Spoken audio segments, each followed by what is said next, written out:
Yeah, lights. Yeah, it feels like a lineup, doesn't it?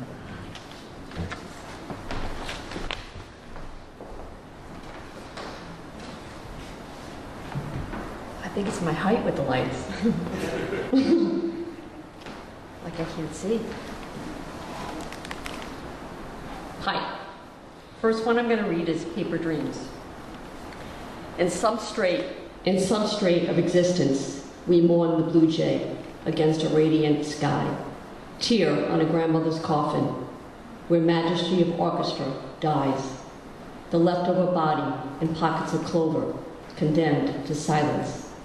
We float in the cavernous bleached bones of silence. Fate's onslaught of fragility. The seamless progression of shade. We mourn the fluttering of birds. The slow descent of sunset in chorus of leafless tree, where dreams die murderous in an open field. The bleak passage of rain-soaked leaves, where sentinels of time disappear, and the wind beckons our own openings.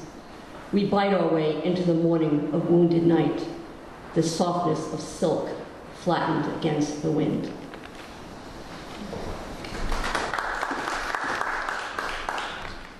I wish I could cheat this side. Because I see Yeah, the mic, I don't see you. I had it move because of the light. One way. Second one is River Song. Did you find the rivers you are increased by? The poem fragment carved on tombstone, where dust is earth and barrier is sky, where bareness of bark touches loneliness of leaf, silence which roars from grass, sleeping in feathered sanctity of flesh of pear, skin uncovered, incomplete, coarse remembrance where feet echo on cold stone, the solemnity of longing lost in the wind's mouth, the lasting stillness of roses. Did you find the tonic which stills the fingers when you touch ageless eyes and cocoon of lips, the furtive sound of words left in throat, sun fading at the edge of cornfields where the celloist sits in a fortress of winter, playing the song of autumn's decay? Have you penetrated fog with your thorny needs, found an honest man sitting in a devolution of woods and streams?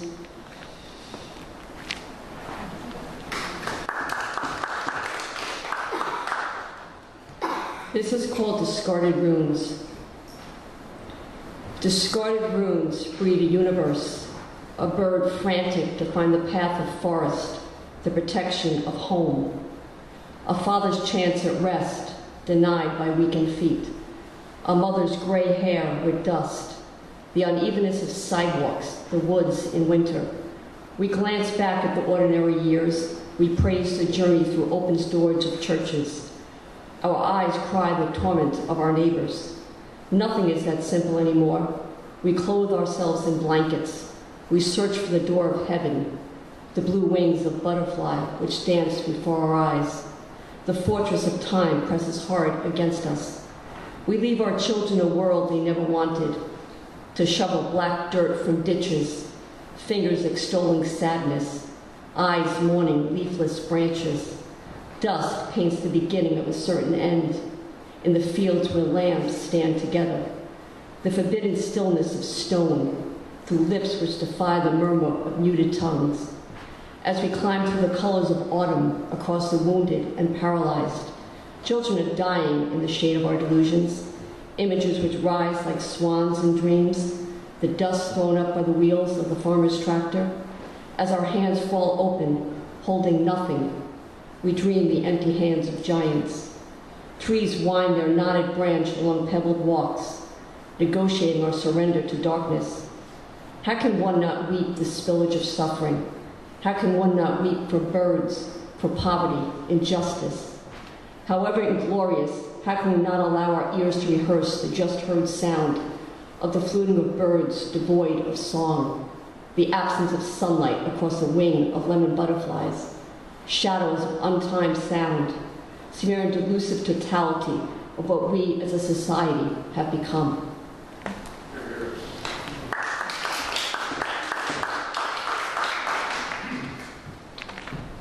I'm going to read one more short one. It's called Paper Dreams.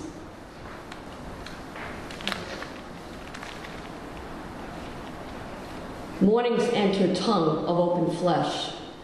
Doves and finches know the silence burning the brittle grass, the hammer of woodpecker, sacrifice of leaves on an inventory of caring, a dream's silent hour on frugal pattern of rain.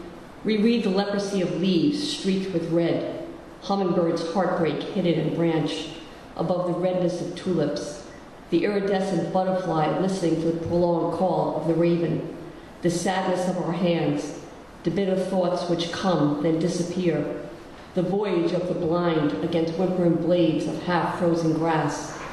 Trees are content, sleep in their sexuality, the ration of years. The hero is not a person, but a helmet full of pain, without memory or remorse.